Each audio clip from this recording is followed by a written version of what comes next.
selamat pagi NTT, jawabnya tidak usah selamat pagi, jangan mencuri. Itu tidak perlu bakat khusus, tidak perlu talenta khusus. Itu sama kayak orang mau jujur, itu nggak perlu bakat atau pendidikan tinggi atau rendah. Kalau dia punya value yang benar, dia tidak akan lakukan itu.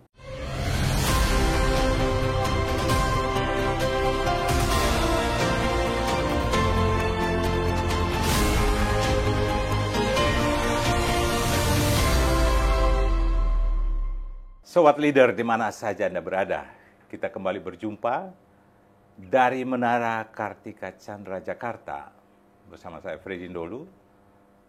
Kembali kita membahas leader kita. Jadi bila Anda adalah seorang pemimpin atau Anda ingin dikenang sebagai pemimpin, di sini tempat Anda. Hari ini saya mengundang seorang tokoh yang saya kira cukup fenomenal bagi Anda yang kenal, tapi Anda perlu mengenal beliau. Oryas Petrus Mudak. Selamat datang, Bung Ori. Gimana, Bung Freddy? Sehat-sehat? Baik. Saya kenal beliau lewat banyak. Padahal kita ini pernah di SMA Negeri 1 Kupang. Saya di SMA tahun 82, beliau 86. Saya berangkat ke Jakarta 82, beliau masih belum kuliah mungkin ya. Tapi 86, tapi beliau muncul sekali, beliau punya karir itu.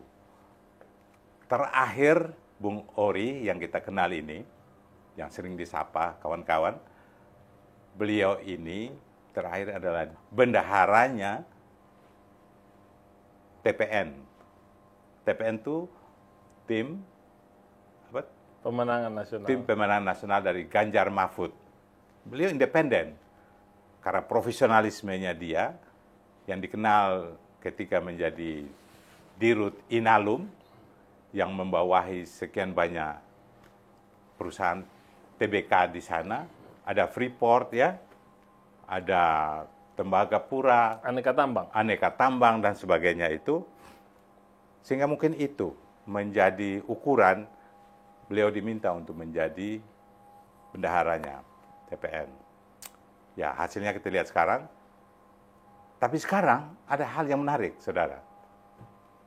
Ada cita-cita lain yang mungkin kita perlu ngobrol dengan beliau.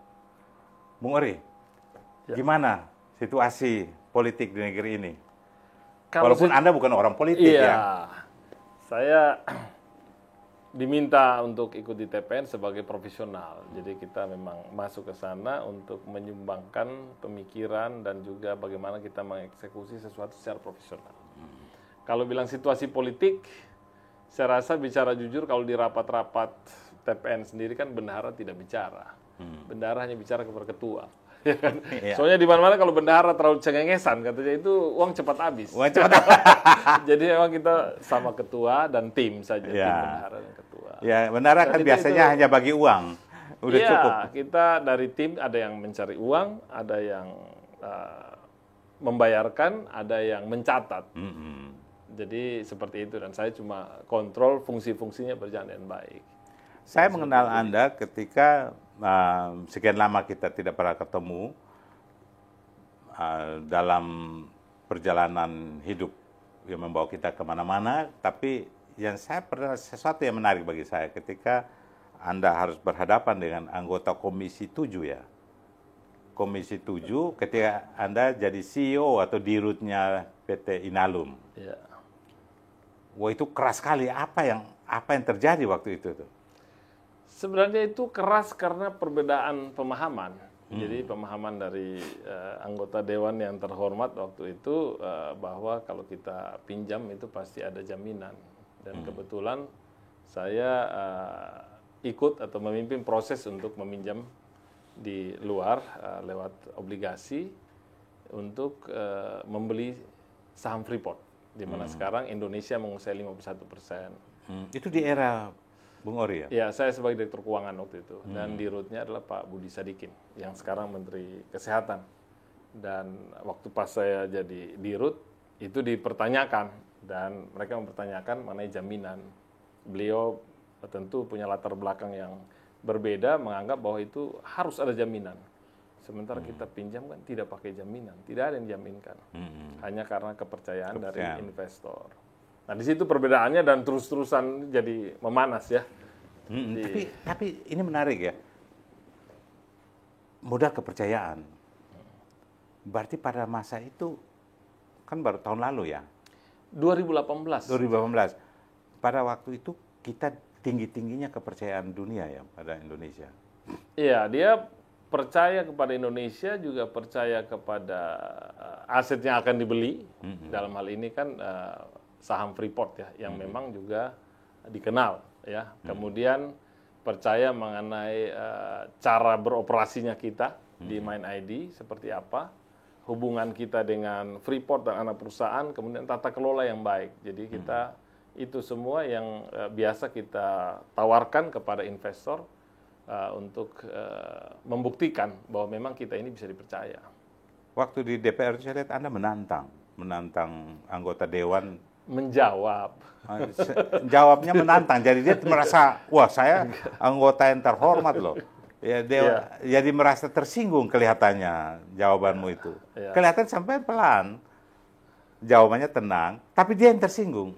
Ya saya kalau yang begitu-begitu saya jawab itu pakai pikiran, tidak pakai perasaan. Kalau pakai perasaan kita akan emosi sekali ya. Mereka pakai perasaan mungkin ya. Mungkin beliau pakai perasaan. Atau pakai politik ya. Ya mungkin juga ya.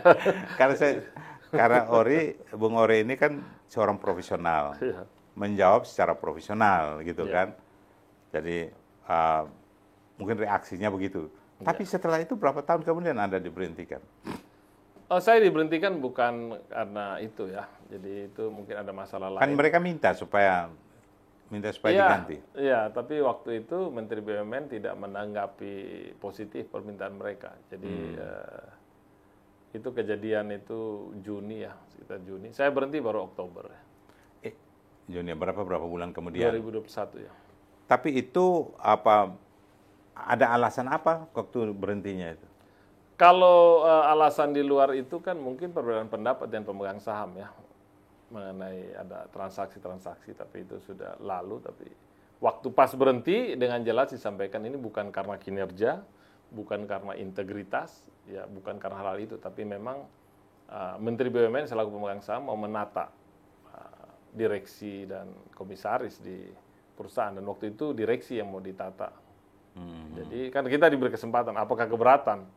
Tentu saya tidak keberatan, karena menurut saya orang tidak akan mempekerjakan orang yang kalau diberhentikan marah. Saya membaca Bung Ori punya perjalanan biografi itu di Google, di mana-mana ada ya. Itu banyak sekali pengalaman dan pendidikan, latar belakang pendidikan pun Anda tidak menjadi seorang dokter sampai mengejar pendidikan yang paling tinggi dalam hidup, profesor, doktor gitu.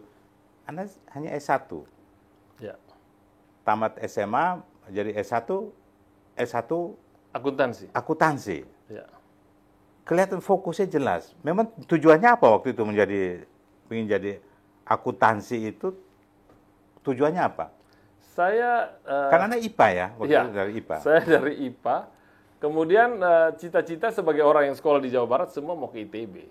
Iya kan, pasti. Mau ke ITB, saya mau ke ITB. Kan dulu beasiswa ya. Saya beasiswa. Dari waktu SMA 1 Kupang, Anda diminta beasiswa untuk sekolah di luar. Sekolah di Jawa. Di Jawa. Karena kami datang waktu itu Oktober, jadi sudah terlambat, orang sudah mites gitu. Jadi dikirim kita 5 orang yang dapat di Jawa Barat itu dikirim ke berbagai kota yang berbeda. Jadi tidak ada satu kota. Saya kebagian di Garut. Kemudian selesai dari Garut lanjut ke Pajajaran, ambil akuntansi. ITB ada pilihan 1, 2 ITB, pilihan ketiga lulusnya akuntansi. Keempat saya pilih ekonomi, minimal ada hitungan lah. Karena saya suka matematika, jadi minimal harus ada hitungannya. Masuk akuntansi. Ternyata ya menarik juga akuntansi ya. Tidak terlalu rumit, kalkulatornya kalkulator beras, tambah kurang kali bagi aja. Tidak terlalu ada sinus, kosinus, tangen itu kan di SMA. Tapi katanya orang tuh tambah, kurang, kali gampang, tapi bagi itu susah. Paling susah ya. Bagi paling susah ya. Ya itu yang saya sampai hari ini katanya di matematika tuh. Bagi paling susah. Dan kalau saya lihat sih permasalahan, kalau tadi pertanyaan pertama mengenai politik, kita kalau rapat-rapat atau apa, saya pikir selama rapat membahas mengenai negara, mengenai kepentingan bangsa ya itu cepat. Menjadi rumit kalau di situ ada bagi itu. Bagi-bagi siapa dapat berapa, itu menjadi rumit. Dan Makan waktu. Jadi makan waktu karena unsur bagi-bagi yang entah bagaimana bisa masuk ke dalam rapat-rapat seperti itu. tapi ini politik, sudah karatan ini Republik ini, Bung Ori, di semua BUMN, kenapa bleeding semua, triliun utang mungkin sampai mendekati 10 triliun katanya orang-orang itu, utang-utang BUMN ini di semua BUMN. Ini bagaimana cara menghitungnya itu? Kalau hutang itu tidak apa-apa. Selama dipakai sesuai tujuan waktu kita berhutang itu apa. Kalau selama dipakai untuk itu nggak apa-apa. Kalau dipakai untuk hal lain menjadi lain. Tapi apa iya utang itu dipakai untuk? Pengalaman saya, hutang saya pakai untuk tujuan itu. Saya pernah di Pelindo 2 dengan Pak RJ Lino, kita memang pinjam dan bangun Tanjung Priok dibangun. Jadi jelas. Bagus. Ya, jadi kita janjinya itu ya kerjakan itu. Kita pinjam untuk beli Freeport, jangan beli mobil ya kan. Misalnya ya kan, kalau kita pinjam buat beli saham Vale, ya belilah saham Vale. Jadi jangan peruntukannya yang beralih. Peruntukan. Ya. Banyak yang bilang, saya tanya beberapa mantan direktur BUMN, berat di BUMN itu adalah konflik of interest dari eksternal. Karena mereka waktu dipilih, sudah mulai konflik of interest itu mulai terjadi di sana. Ada komitmen-komitmen yang mereka harus selesaikan. Apa itu? Kalau saya sih tidak ada janji-janji kepada siapa-siapa waktu saya menjadi atau duduk dalam posisi ya. Itu kita bekerja ya for the best interest of the company. Jadi kita kerja untuk yang terbaik buat perusahaan. Baik itu direksi, komisaris, kita kerja buat perusahaan. Begitu juga kita mengatur supaya pegawai semua juga bekerja untuk kepentingan perusahaan. Ya, jadi jangan ada untuk kepentingan si A, si B di luar, itu salah. Dan kita datang, kita mesti punya value untuk itu. Kan biasa bagi-bagi itu yang tadi bilang itu, yang sulit itu. Nah itu bagi yang lain mungkin, ya. Tapi kalau saya sih nggak mengalami itu. Jadi memang nggak ada bagi-bagi. Kalau saya susah itu orang. Nah apakah itu yang hanya berapa tahun, 2 tahun di Inalum? Saya di Inalum sendiri total tuh hampir 3 tahun. Karena sebelumnya saya direktur keuangan selama 7 bulan, cari dana untuk beli Freeport. Kemudian saya pindah ke Freeport, jadi wadirut di sana, wakil direktur utama. Terus saya ke Inalum ganti Pak Budi. Tapi sambil merangkap sebagai wakil komisaris utama di Freeport. Menurut Anda itu berhenti itu karena minta berhenti apa dimundurkan karena apa itu? Oh, kalau keputusan itu keputusan pemegang saham. Jadi kenapa? Kira-kira alasannya di sana, apa? Ya, ada pemberitaan banyak di media mengenai banyak hal ya. Yang antaranya apa tuh kira-kira? Kalau saya sih mungkin ya ada perbedaan pendapat mengenai rencana untuk beli pabrik mobil listrik di Jerman waktu itu yang memang saya tidak setuju karena pabriknya nggak ada. Ya itu memang jelas begitu. Dan bahwa kemudian saya berhenti ya nggak apa-apa, itu keputusan pemegang saham. Itu integritasmu dipertaruhkan di situ? Integritasnya pada saat kita mengambil keputusan-keputusan yang memang yang benar harus dibilang benar. Kalau kerja itu saya dengan beberapa teman bilang kalau kita orang dari NTT itu kerja kayak tukang parkir. Kita bisa pukul-pukul mobil, tapi harus benar. Stop. Kalau nggak nabrak ya? Iya, kalau nggak nabrak. Kiri, kanan. Ya harus jujur. Harus jujur ya? Iya. Kalau tukang parkir tidak jujur, tabrakan di mana-mana.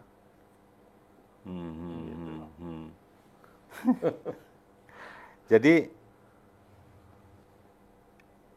jarang orang seperti Anda untuk menjadi di tengah hiruk-pikuk Indonesia yang semua orang berebut jabatan itu ya.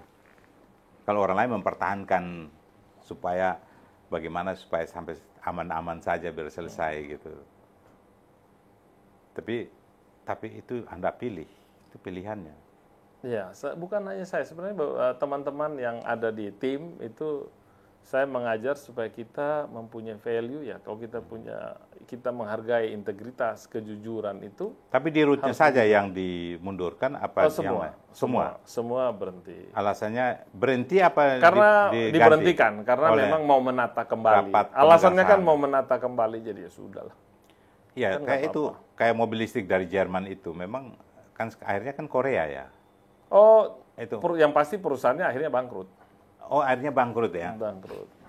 Bung Ori, leader ini adalah kita lihat di pengambilan bagaimana seorang mengambil keputusan dalam hidupnya, suatu keputusan yang besar itu keputusan yang berdampak.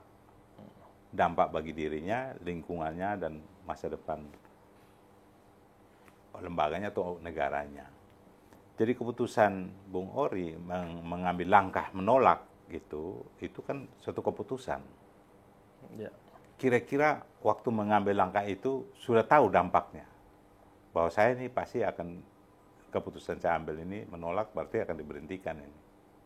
Saya tahu, dan beberapa kali saya mengalami itu tidak apa-apa, diberhentikan karena berbeda, itu nggak apa-apa. Selama kita melakukan hal yang benar, itu tidak apa-apa. Keren. Ya, jadi jangan takut berbeda karena Anda benar gitu ya. Kalau Anda salah itu memang salah, jangan berbeda karena Anda salah. Kalau Anda benar boleh berbeda dan harus ditampilkan. Di NTT itu kan orang bilang ada satu semacam pameo apa. NTT katanya nanti Tuhan tolong katanya gitu. Gimana pandangan Anda semacam itu? Iya, kalau nanti Tuhan tolong kan kita harus bertindak sesuai dengan syarat-syarat yang memang nanti Tuhan pasti tolong. Kalau begini, ya kan? Kalau kita begitu dia nggak tolong, ya sudah, itu kita jangan begitu kan? Jadi intinya, kata kuncinya, jangan pencuri. Oh, ya itu memang kita, tagline saya itu jangan mencuri. Oke, Nah. kita break.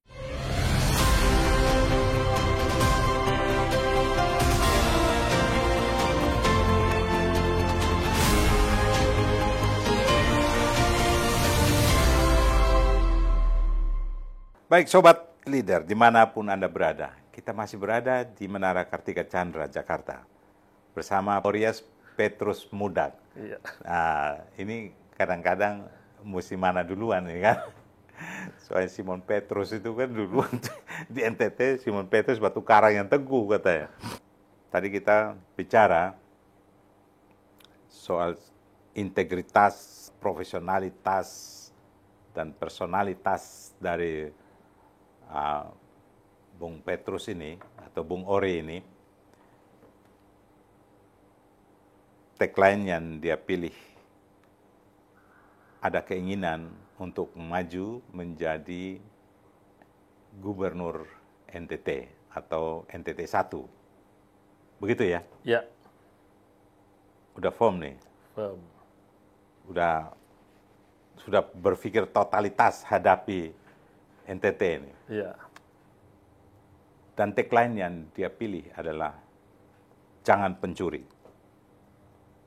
Apa makna ini? Jangan mencuri ya, itu sesuatu yang kita sering dengar.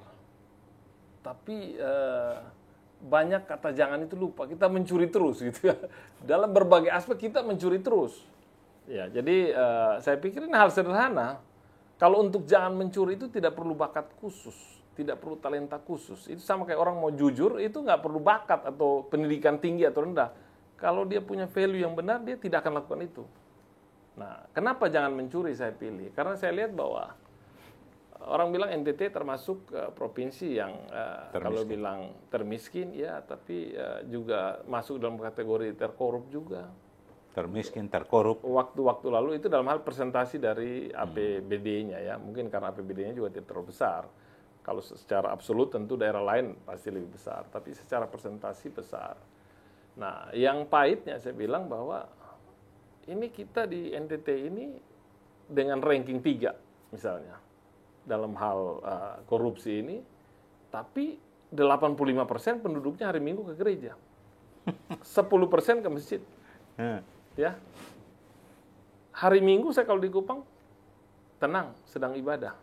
Tapi kenapa kita kok urusan korupsi kita di tertinggi. situ?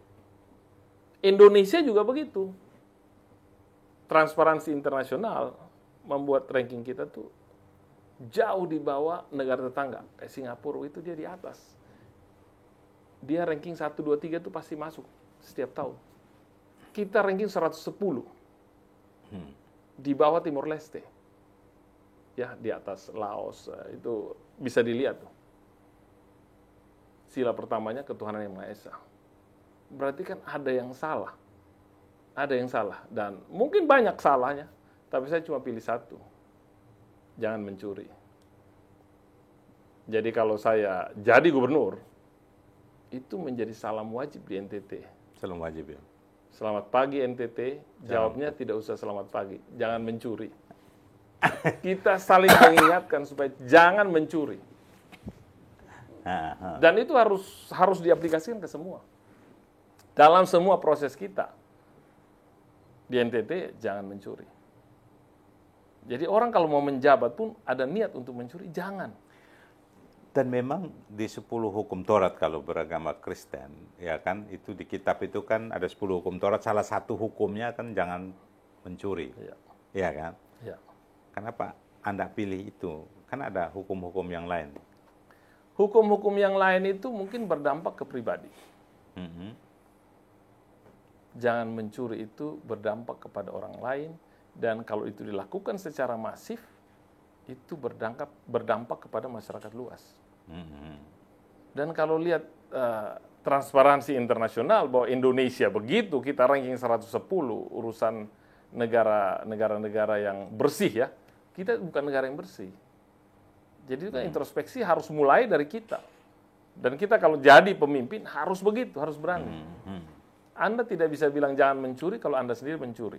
Tapi bagaimana Anda hadapi kalau mau menjadi calon pejabat publik di Indonesia, apalagi di NTT yang tadi bilang bahwa salah satu daerah terkorup atau termiskin, yang dimana publik mayoritas itu mau pilkada atau pemilu itu siapa yang kasih tertinggi? Bagaimana Anda harus menghadapi ini semua? Dan partai-partai pun juga sekarang ini kan semuanya pragmatis. Tawar berapa? Atau siapa yang tawar lebih tinggi gitu. Saya sudah keliling dari Lembata, Larantuka sampai ke Labuan Bajo, kemudian di Sumba, di Rote, ke Sabu juga, Pulau Semau, ngobrol-ngobrol, dan ada yang kita datang dan dia misalnya ada yang minta bantuan ini itu dan sebagainya ya. Pernah satu kali di Manggarai, itu ada yang sampaikan bahwa kalau kita mulai minta sumbangan kepada calon atau bakal calon, itu kita sedang mendukung yang namanya korupsi. Karena dia harus mengeluarkan ongkos yang dia nanti harus cari gantinya. Nah ini praktek-praktek ini harus dikurangi atau dihilangkan sama sekali. Kalau mau membangun, sama-sama membangun. Baik itu parpol maupun masyarakat, kita mau membangun NTT atau kita mau mengambil dari sana. NTT itu jangan ambil dari NTT. Kita harus membawa sesuatu buat NTT. Tapi sejak Anda jadi dirut, bukan saya di Inalum, tapi waktu di pelabuhan apa namanya? Pelindo. Pelindo 3, Anda sudah banyak bangun, memberikan kontribusi untuk NTT, saya kira ya. Saya rasa kalau kontribusi secara langsung itu tidak banyak. Dalam bentuk banyak. Kalau ada kesempatan untuk membangun NTT, kayak pelabuhan, kalau pas waktu Pelindo 3 memang kita bangun pelabuhan. Artinya kan di situ peran Bung Ori juga di sana. Saya tidak lama di Pelindo 3, hanya 11 bulan ya di sana, tapi untuk NTT ada 1-2 pelabuhan yang kita sempat datang untuk adakan perbaikan-perbaikan ya. Dan juga pembangunan. Waktu itu zaman masih Pak Gubernurnya Pak Frans. Dan sampai sekarang saya dengar juga turun terus ya, banyak sumur yang dibangun. Ya, kalau itu teman-teman alumni ya dari SMP Negeri 2 Kupang, angkatan saya, angkatan 83 itu kita memang ada yayasan di sana yang namanya Yayasan Sumur 83. Oh. Dan ini kita hanya menyalurkan berkat dari orang. Jadi teman-teman ada yang mau menyalurkan ke sana, kita teruskan ke masyarakat. Ya, dan kita sudah hampir 70 sumurnya. Dan itu seumur hidup tidak ada hubungan dengan gubernur. Atau, jadi kita tetap Yes. akan buat itu karena memang rakyat memerlukan. Memang kita lihat Memang rakyat perlu. membutuhkan Itu ya. basic needs yang memang kita masih susah. Waktu yang menerima sumur itu dia menangis, kita yang kasih juga menangis. Bukan bawa kamera, setelah itu bawa Enggak. di syuting. Dan saya bilang ini, kalaupun tidak jadi, saya akan terus. Saya akan terus. Karena ini barang ini udah jalan hampir 4 tahun, 5 tahun lah. Menjadi beban ya. Ya, Karena kasihan. kita tahu. Kita mereka tahu, di kita daerah dari itu. sana kita tahu orang yang susah air Betul. kayak apa. Betul. Itu yang dibutuhkan, bukan kita datang bawa kamera lalu kita syuting dulu baru syuting. Ya. Dan, Nah, memang saya tahu Bung Orias ini dengan tagline itu ada kaitan dengan personalitinya. Karena dari perjalanan memimpin dari berbagai jabatan di BUMN maupun sampai terakhir di Inalum, itu integritasnya jelas. Personalitasnya, profesionalitas, dan tergambar integritasnya. Betul ya? Sehingga mengambil tagline itu, orang melihat benar dia tidak ada kompromi. Tapi dalam politik butuh kompromistis loh, bro. Gimana Anda bisa membuat keseimbangan ini supaya everybody happy? ya, kalau kita mau kompromi itu kalau ada ya ini provinsi kaya raya misalnya. Kompromi dalam arti apa yang dilakukan oleh senior-senior yang kayak Ahok dia lakukan, komprominya itu kan bukan mencuri, tapi orang kalau mau memberi apa dia bangun aja. Di luar APBD itu siapa mau bangun apa, mau kontribusi, sumbang itu. Kalau dia mau memberi, ya berilah untuk daerah. Jangan kasih ke pribadi. Di situ persoalannya kan. Kalau orang kan, waduh terima kasih dia gimana? Lu kalau mau terima kasih ya lu bangun aja apa gitu. Kan jadi lebih bagus. Jadi bukan dia kasih ke pribadi pejabat. Dan orang kalau ke NTT jangan niat mau ambil. Kita kalau datang ke sana, orang datang untuk sebentar dia pensiun, uang pindahnya jauh. Itu tidak membangun apa-apa. Kan ini mesti menjelaskan, maksud saya ini bukan hanya dari sisi orang memberi apa tuh pasti ada maunya, ya kan? Tidak orang bilang no freelance, ya kan? Ya. Kalau tagline-nya Prabowo Gibran kemarin kan makan siang gratis. Saya bilang no freelance means no freelance. Kan tidak ada makan siang gratis. Gratis mana sih yang enak gitu kan? Semua pasti bayar. Tapi bayar itu tentu sesuai ukuran, standar. Tapi kalau untuk kebanyakan nilai pragmatis yang tinggi pasti Anda tolak gitu. Jadi begini, kalau dibilang kita akan datang ke NTT terus kita sama-sama berjalan sama-sama untuk mendapatkan kesempatan untuk melayani di NTT, mari kita sama-sama. Ya, bahwa memang dia ada biaya dia keluar, saya juga ada biaya keluar, ya silakan. Tapi jangan saya membeli untuk bisa ke situ, itu tidak. Gitu.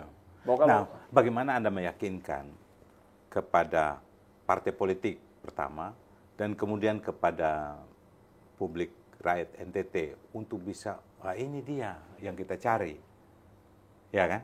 Bagaimana personality dari seorang Orias Petrus Muda untuk bisa meyakinkan bahwa dengan you pilih saya, ini NTT akan menjadi daerah yang bisa stigmanya akan tidak seperti sekarang. Saya ini eksekutor ya, bukan politisi. Ya, baru belajar masuk ini juga kemarin karena masuk ke TPN itu baru lihat begini politik itu ya. Dan kalau sebagai profesional dan eksekutor, ya saya akan melaksanakan rencana-rencana baik untuk NTT. Saya melihat NTT dan saya sudah jalan, sudah keliling dan saya lihat ada banyak hal yang bisa saya lakukan di NTT. Nah itu akan saya sampaikan kepada parpol. Kita mau lihat NTT begini saja atau mau lihat dia naik kelas. Ya. Jadi kita punya banyak potensi di sana dan potensi-potensi itu harus kita kembangkan bersama. Ada 3 isu penting. Saya mau tanya 3 isu utama yang kira-kira Anda bisa membuat NTT ini, yang bisa dibuat publik itu percaya bahwa Anda seorang eksekutor untuk merubah NTT ini menjadi daerah yang keluar dari stigmanya? Pertama ya, saya sebenarnya kalau dibilang NTT visi misi kita ke depan seperti apa, saya melihat bahwa ada hal dasar di sana, urusan kesehatan dan pendidikan. Itu Artinya hal masalah mendasar. manusia. Masalah manusia, ya, pertama. itu kesehatan dan pendidikan itu mesti dibereskan. Ya. Kita juga tidak bisa membereskan kesehatan stuntingnya kita urus, tapi kemudian waktu dia remaja kita biarkan dia menjadi Stunting kan bisa jadi proyek. iya. Proyek dari luar, dari ini. Jadi itu dikejar dari proyek, bisa jadi. Ya, bisa jadi ya, tapi kita berpikir positif bahwa kita bereskan Berarti itu. manusia. Manusianya dibereskan. Kemudian kita lihat potensi di daerah situ apa. Kita punya peternakan, pertanian dan kelautan ya. Perikanan maupun rumput laut dan sebagainya ya, yang hasil dari laut. Tapi karena kita posisinya jauh di selatan ya, di tenggara lah Indonesia, dan kita ada pulau paling selatan, Pulau Rote. Ini kita provinsi yang jauh dari tempat yang pusat-pusat ekonomi yang lebih besar. Jadi sebisa mungkin kita ada hilirisasi dari produk-produk kita yang terkait dengan peternakan, pertanian, dan kelautan itu dilakukan di sana supaya sudah ada nilai tambah yang keluar dari sana. Jangan hanya raw-nya yang kita kirim dan itu ongkosnya akan lebih mahal. Ya. Gula air saja dikirim gulanya tok langsung, Ya. padahal itu gula bisa diproduksi jadi gula aren, model gula aren yang wangi dan sebagainya. Iya.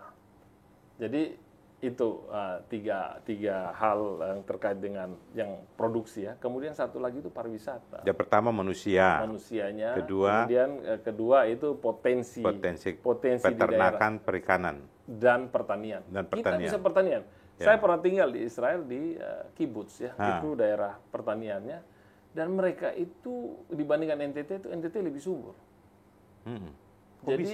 Jadi kita harusnya lebih baik ya dari mereka. Karena mereka tuh kering sekering-keringnya, tapi dia dengan teknologinya dia bisa menghasilkan. Berarti di manusianya. Manusia, mereka tidak. Katanya orang Israel itu pintar-pintar katanya. Orang NTT itu apalagi orang bodok-bodok katanya. Ini masalahnya itu mereka tuh tidak punya tambang, tidak punya air. Yang mereka tambang apa? Saya tanya mereka. Yang mereka tambang itu di antara dua telinga. Otaknya gitu loh. Oh, jadi antara dua telinga ada otak. Iya, otaknya yang dipakai untuk mengembangkan apa yang dia punya. Ya, jadi memang dipikirkan dan dieksekusi. Jangan kita pikir iya, eksekusi lain. Jadi berarti orang NTT itu, saya nggak usah bicara Indonesia ya, karena Anda mau maju NTT, mau kita bicara NTT. Orang NTT bukan bodoh, ya kan? Enggak bodoh. Dan bagi saya tidak ada orang bodoh di muka bumi ini, kecuali orang malas, orang yang tidak mau pakai otaknya, mungkin begitu ya? Pakai otak itu tempatnya salah. Ya. Tempat yang salah. Jadi kalau kita lihat ya contoh Israel lah, pertanian ya, dia sudah dengan teknologinya selang tetes, kita juga udah punya mungkin ya, udah gunakan. Itu kan ada yang mesti berpikir untuk itu dan dieksekusi. Kita punya fakultas pertanian, peternakan. Sampai di situ saja. Ya kita punya orang pintar. Ya. Tapi kan jangan nulis jurnal, kemana kan, kepintarannya eksekusinya di mana, didukung tidak gitu kan. Dia bisa mau eksekusi tapi kan kemampuannya kan harus dari atas, dari pemerintah. Karena provinsi yang miskin seperti NTT, kita harus ada intervensi pemerintah yang serius. Orang mau ada program pengentasan kemiskinan, beresin NTT aja udah beres tuh. Udah sekian persen berhasil. Beresin NTT urusan kesehatan. Sebagai seorang eksekutor, tadi manusia, kemudian sumber potensinya, apalagi? Pariwisata? Itu pariwisata dan juga satu lagi itu pemanfaatan aset yang kita punya. Daerah ini punya aset apa? Apa punya aset NTT itu? Kita punya, kalau perusahaan mungkin Bank NTT lah, ada perusahaan-perusahaan yang terkait dengan pariwisata di daerah Manggarai atau di mana. Perusda-perusda di tiap kabupaten itu harus benar-benar perusahaan yang profesional dikelolanya. Jangan kita asal-asalan dan ada urusan bagi-bagi itu. Nggak boleh. Dan kalau saya eksekusi itu ya serius. Dan karena mungkin gajinya kecil kali mereka itu. Apa gimana? Karena daerah-daerah... Saya pernah start dari gaji kecil sampai gaji besar, tapi cukup. Jadi peluang itu membuat mereka gelap mata karena gaji kecil mesti hidup mewah. Jadi kita kita lihat kita kerja itu buat siapa. Kalau saya kerja buat diri saya, buat keluarga saya akan berakhir sebagai pencuri. Karena keinginan saya tidak terbatas. Keinginan keluarga saya juga tidak terbatas. Ya, kerja seperti untuk Tuhan. Karena mereka tuh setiap hari kan ke gereja. Ya, tapi kita tiap hari kita beribadah, tapi kerjanya seperti untuk Tuhan. Tuhan minta kita lakukan yang terbaik. Lakukanlah yang terbaik. Jangan lebih dari itu. Dan cukupkan dirimu dan apa yang ada padamu. Ya, mesti ya cukupkan.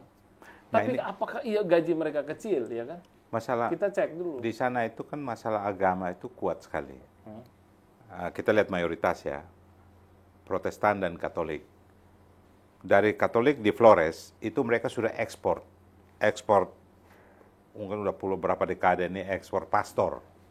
Kita kalau ke Eropa negara-negara mulai dari Roma dan sebagainya itu sana banyak pastor-pastor dari Flores.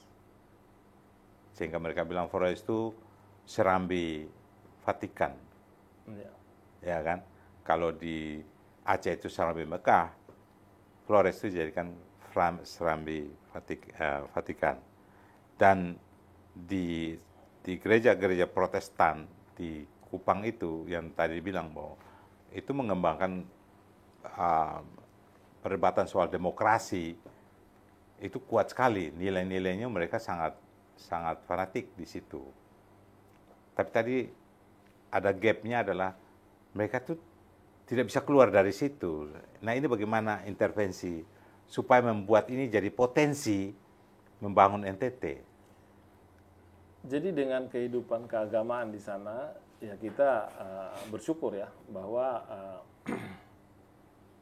kekristenan dalam hal ini Protestan dan Katolik bertumbuh di NTT. Tapi yang mau dilihat adalah bahwa memang itu juga bertumbuh dalam kehidupan masyarakat ya. Jadi kita bukan sekedar ibadah, tapi hidup sehari-harinya juga memang kita ibadah. Bekerja, berikan yang terbaik. Balik lagi ke tadi urusan gaji kecil, apa iya ya kan? Kan yang bergaji kan yang pegawai negeri kan dihitungkan. Itu kalau pegawai negeri udah ada hitungannya. Ya, tergantung kita lihat yang swasta itu seperti apa ya. Tapi memang perputaran uang di sana kan masih kecil. Jadi kita tidak bisa memaksakan bahwa gajinya harus sama seperti Jakarta. Kan beda ini. Tapi bagaimana Anda memisahkan dia tidak korup, dia tidak melakukan rewardnya apa? Karena mereka tuh butuh rewards. Kan gini, terkadang orang yang jujur itu malah dia diasingkan, ya kan, di pegawai-pegawai itu. Dia kerja serius, dia tunjukkan integritasnya, kejujuran bekerja. Tapi dia nggak jadi apa-apa karena dia tidak ikut kelompok yang besar. Ya, tapi kalau lihat kelompok yang besar itu yang sebesar apa? Karena kan ternyata mayoritasnya yang berkekurangan, bukan yang besar tadi kan. Yang dibilang besar tadi kan mungkin geng yang punya kekuasaan. Kan, ya kan? Seolah-olah itu di Indonesia ini terkenal itu berjemaah itu. Jadi dia tidak mau masuk sendiri. Kalau korup itu mereka bikin tanda tangan semua bahwa ini kepentingan banyak gitu kan, untuk semua gitu, kesejahteraan semua. Nah itu kan susah itu. Ya, tapi kita secara aturan kan sudah memenuhi syarat dan di pemerintahan ini kan yang penting bukan masalah diambil, tapi tanda tangan semua itu sesuai aturan, gitu kan. Pada di dalam situ sebenarnya arahnya itu tidak jelas. Sepanjang kalau kita lakukan sesuatu itu bukan untuk kepentingan pribadi kan nggak apa-apa.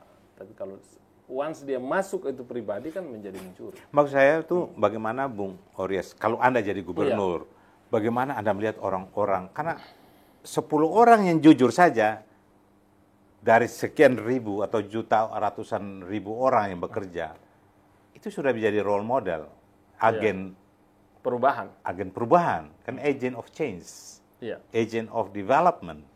Bagaimana Anda melihat mereka itu? Karena mereka butuh juga pengakuan kan? Iya. Jadi kalau kita lihat orang bekerja jujur atau tidak jujur kan gimana leadernya. Dia harus pasang standar yang memang standar yang ini kalau jujur itu sesuatu yang tidak perlu pendidikan tinggi. Ya. Ya, jadi ini standar yang biasa ini, jujur itu biasa. Kenapa orang jadi tidak jujur? Itu saya juga heran, kenapa tidak jujur? Karena gaji kecil, ya itu salah itu. Apakah perlu ada rewards? Kan mesti ada punishment and rewards. Punishment-nya kepada yang tidak jujur. Heeh. Kalau kita Kalau tidak rewards, punish, kalau reward untuk yang jujur, kan semua dapat gaji, dapat dapat ini kan. tapi Jadi, bagaimana supaya yang jujur itu merasa, wah saya berarti saya dengan harus cara jujur lagi. menghukum yang tidak jujur. Oh, tapi harus juga dong yang memberikan yang rewards kan mesti Dengan ada. menghukum yang tidak jujur, itu adalah rewards buat yang jujur. Oh, Kalau gitu. kita tidak menghukum yang tidak jujur, itu kita menghukum yang jujur jadinya. Jadi kalau saya di kerjaan, kalau salah harus dihukum. Kalau tidak dihukum, dia akan sebenarnya menghukum orang yang Virus. baik. Menghukum yang baik itu jadinya. Tapi tentu pasti ada rewards pada mereka yang jujur. Iya, punya. tetapi rewards langsung kalau kita janjikan jujur. Kalau orang jujur terus minta rewards jadi gak jujur dia. Ya. Dia harus Pasti dia memang- berkaya. itu Dia- sesuatu value yang dia harus Dia terapkan. harus percaya bahwa dia diperhatikan. Iya, itu Dipantau pasti. terus, ya kan? Dan itu bisa berdampak kalau memang yang virus ini dibereskan. Oke, Sobat Leader, kita break lagi.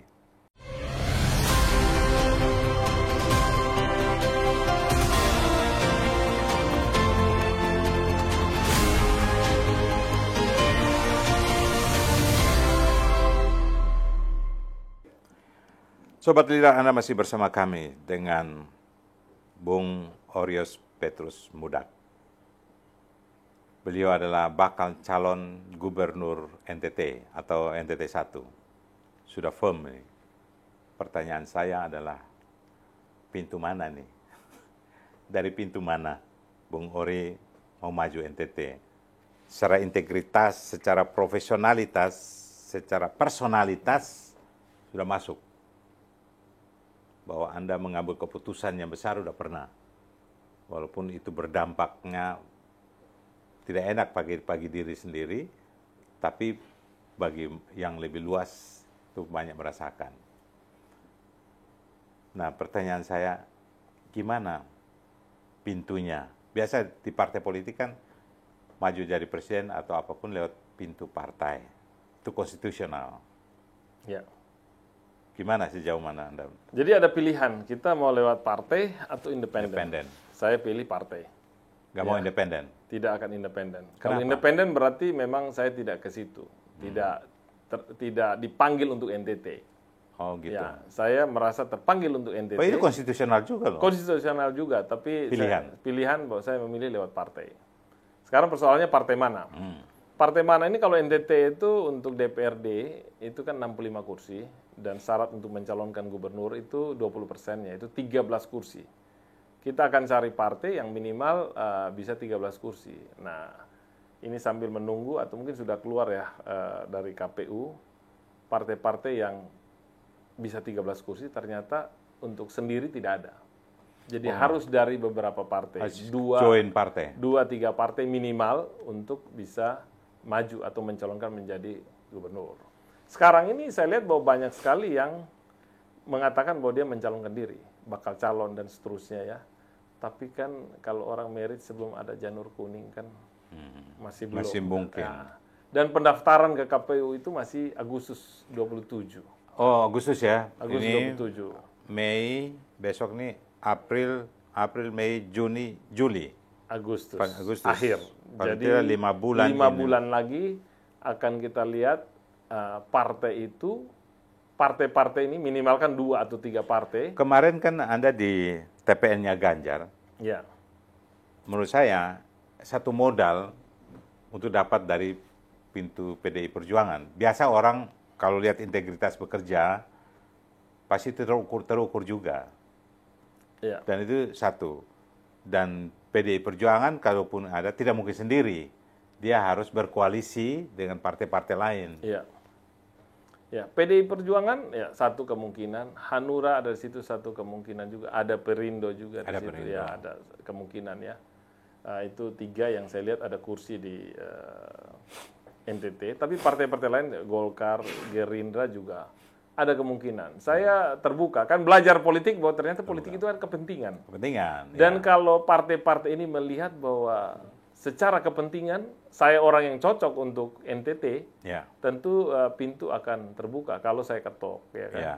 Tapi kalau mereka melihat bahwa secara kepentingan saya tidak cocok, ya Ya, sepanjang yang saya tahu, partai politik walaupun orang bilang kepentingannya pragmatis, tapi saya melihat mereka mengutamakan integritas dari kandidat itu. Kandidat yang mereka mau ngusung. ya, Pertama dia lihat kepentingan yang dia bawa itu kepentingan apa, ya kan? Apa nasional, daerahnya untuk memajukan daerah itu. Kalau dia bisa memberi konsep yang bagus, itu berebutan itu biasanya.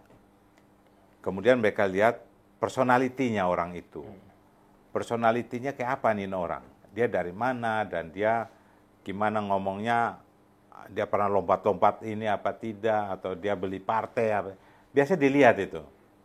Itu kalau menurut saya. Nah, kemudian di totalitasnya dilihat secara integritas, membaca secara keseluruhan gitu, Bung Ori.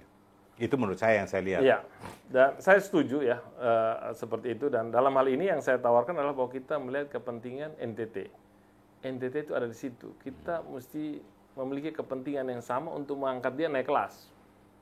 Jadi kita cukup sudah kita hanya berputar-putar atau malah mengambil dari sana tanpa ada eksekusi yang jelas di NTT. Orang di NTT dia kerja apa? Masa dia begitu lagi, begitu lagi. Saya jalan, saya ketemu mama-mama di ND ya. Itu waktu salaman, ini jujur mereka tahu atau tidak tahu, tapi saya sampai terharu, nangis saya ke belakang. Jadi tangan mereka kasar sekali.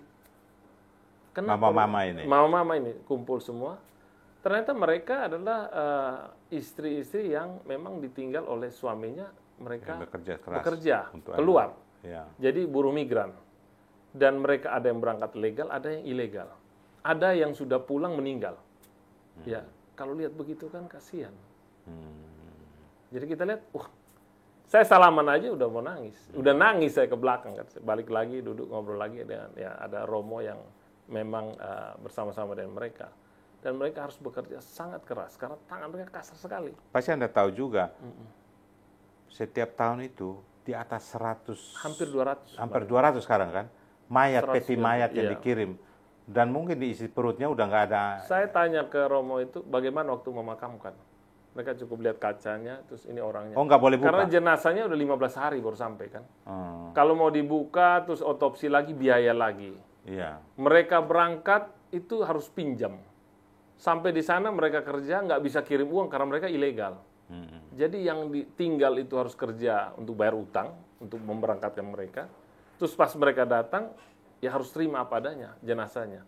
Karena kalau dibuka untuk otopsi, ya kalau bisa di ND, ya, kalau mesti dikirim ke Kupang atau ke Bali lagi Kenapa untuk otopsi kan. menurut Anda kenapa tiap tahun meningkat ya itu Karena jumlah memang yang lapangan kerja juga terbatas kan, kebutuhan hidup juga makin meningkat dan biaya tinggi ya. Kebutuhan bagaimana meningkat, supaya biaya. menghadang ini? Itu harus kita lihat potensi daerah. Kalau mereka ini daerah pertanian, potensinya itu apa? Harus Dan dibuka. pemetaan potensi itu penting. Jadi jangan sampai ada daerah ini cocoknya jambu mente, kita paksa dia tanam alpukat. Padi. Atau daerah alpukat kita suruh dia tanam jagung atau apa. Mungkin cocok ini, tapi harus ada ahli-ahli. Memang. Kita punya fakultas pertanian di sana. Cocok daerah ini apa? Insinyur pertanian, sarjana pertanian banyak. Tolong dong kasih info seperti Kayak konsep Gubernur PBL itu sebenarnya bagus. Tanam jagung, panen sapi. Ini agak sulit di ini, tapi kalau ditelusuri memang di sana dulu gudang ternaknya nasional Jakarta ya. Untuk makan Indonesia tahun 80-an itu Jakarta ya, itu 80-an% daging dari impor dari NTT. Iya. Saya pikir itu perlu kita kembalikan karena mungkin ada yang salah di sana. Apakah karena betinanya ikut dijual atau ikut dipotong? Ya. Dulu paronnya kan gede-gede Ya, kan? paron kita kan masih ada lomba Tapi sapi paron kan? Tapi sekarang udah kayak kambing-kambing. Zaman dulu kan paronisasi kan kita ada lomba sapi paron kan. Betul. Tiap tahun ada. Itu dikirim pakai kapal tuh. Ya, Dan dagingnya rasanya beda dengan. Iya, dan kalau sekarang saya malah berpikir harus ada peternakan yang memadai di sana, tapi juga hilirisasi di sana, diproses dari sana. Jangan kirim lagi ternak hidup. Ya harus dipotong dari sana. Apakah bawa dagingnya atau sudah diproses menjadi makanan kalengnya di sana. Gitu. Kalau turun ke bawah, Bung Oryas, karena Anda mau jadi pelayan publik itu kan pasti ingin dengar suara rakyat. Apa sih yang suara-suara di bawah itu yang mereka berharap dari seorang pemimpin di NTT itu? Mereka itu cuma berharap apa yang dia butuhkan, yang kebutuhan minimumnya itu bisa terpenuhi. Contoh, ini petani, saya datang petani di Maumere. Mereka itu susah dapat pupuk. Dikasih kartu BRI untuk beli pupuk. Itu hanya bisa pakai beli pupuk. Oke. Dia datang ke distributor, cuma ada satu distributor pupuk bersubsidi di Kabupaten Sika. Datang sampai ke sana udah sewa kendaraan, pupuk tidak ada. Ketersediaan itu kan nggak ada. Perangkat itu mesti diatur kan, logistik kan mesti diatur. Kita datang kemana lagi untuk proses itu ya. Kemudian ada yang dia punya hasil pertanian, dia bawa nggak ada yang beli karena sudah datang dari luar. Mereka udah beli dari luar. Ya dari daerah lain di luar NTT sudah masuk ya. Jadi yang lokal punya tidak terserap. Nah ini kan mesti ada koordinasi berapa kita punya di lokal, berapa yang mesti kita beli.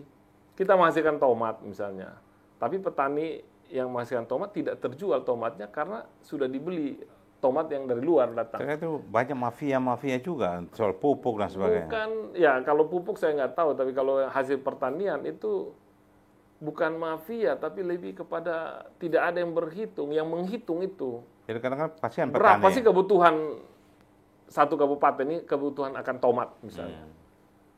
Kebutuhan akan sayur-sayuran itu berapa besar, berapa yang kita bisa sediakan di dalam. Supaya tidak overproduksi. Dan jangan sampai yang dari dalam tidak terbeli, itu kan harus dihindari. Kita datangkan dari luar terus, akibatnya memang di dalam tidak terbeli. Jadi mereka secara ekonomi tidak terangkat. Kita bisa punya acara besar-besar produk ya, ikan dari ikan laut itu banyak sekali sampai orang jual di pinggir-pinggir jalan sampai jam 1 itu udah pembusukan udah mulai. Iya.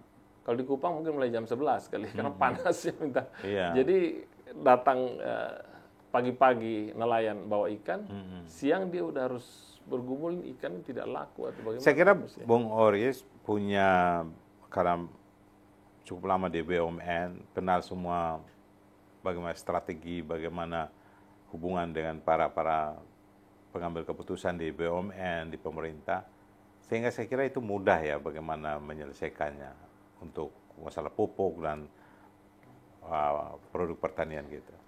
Saya lihat bahwa hal-hal yang mendasar mesti kita punya juga di daerah. Ya, kalau pupuk kita mungkin kalau minta pabrik pupuk mungkin berlebihan, tapi kalau kita ada pupuk lokal ya, kita siapkan sendiri di masyarakat, itu ada caranya untuk itu. Peternakan pun juga kita minta, kalau bisa, kalau ini saya mau supaya ada di NTT, yaitu pakan ternak, itu harus ada pabriknya di sana. Penyediaannya di sana, kalau tidak kan kita kadang-kadang pakan itu datang, tapi karena terlalu banyak orang datang, ada ternak-ternak yang rawan akan penyakit, itu berbahaya. Bung Ori, kalau kita perhatikan, setelah rapat pemegang saham di Inalum, di BUMN, Anda kemudian tidak lagi menjadi dirut di Inalum. Saya lihat di televisi, di medsos dan sebagainya, itu ada suara Pak Luhut, LBP, Luhut Panjaitan. Itu dia bilang, dia panggil Petrus apa Ori ya? Petrus ya? Orias. Orias, Anda ke Kupang, ke NTT, bangun itu NTT. Saya kira Pak Luhut itu orangnya, kalau dia ngomong, dia action biasanya. Dia bertindak. Saya kenal beliau begitu. Dari waktu awal kita pernah diskusi di Jogja, sama-sama beliau juga. Waktu 2012, waktu Jokowi awal-awal mau maju Jakarta. Dan dia pasang kaki biasanya. Bagaimana Anda memaknainya? Ya saya lihat itu rekaman videonya. Itu saat itu ada acara di BTV, kebetulan hostnya adalah Pak Enggar dan Pak Luhut di sana. Dan saya bertanya mengenai NTT juga, masalah kelautan di sana. Dari situlah ada komentar beliau untuk saya ke Kupang. Dan kalau beliau mau action, waktu itu kan beliau minta saya untuk beli lahan lah di sana, bukalah untuk pertanian atau. Itu kalau seorang pemimpin itu kan dia bilang, yuk ke selatan, artinya pergi itu pasti sudah disiapkan di sana, ya kan? Ya. Atau ke utara, kan gitu. Ya, saya kenal beliau sejak saya di pelabuhan ya, urus pelabuhan dan memang ya kita lihat juga beliau dipercaya oleh presiden untuk eksekusi ya. Dalam hal ini kan beliau minta saya untuk ke NTT. Saya berharap Bung Oryas, Anda segera bertemu lagi karena beliau orang ngomong tepat. Dia seorang jenderal. Biasa dia ngomong A ya dia bikin A.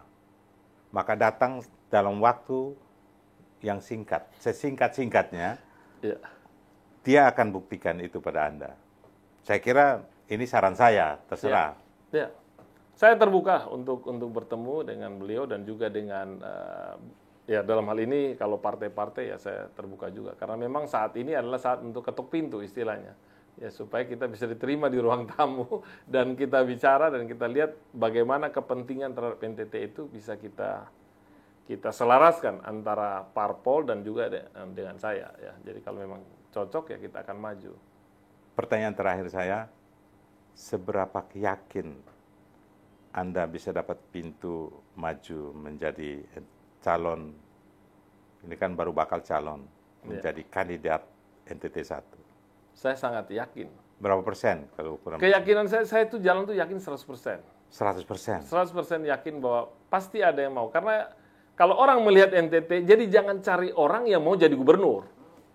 Lihat NTT perlu orang seperti apa, dan pilihlah dia. Dan saya lihat kalau partai-partai melihat NTT, dia cari orangnya, pasti saya.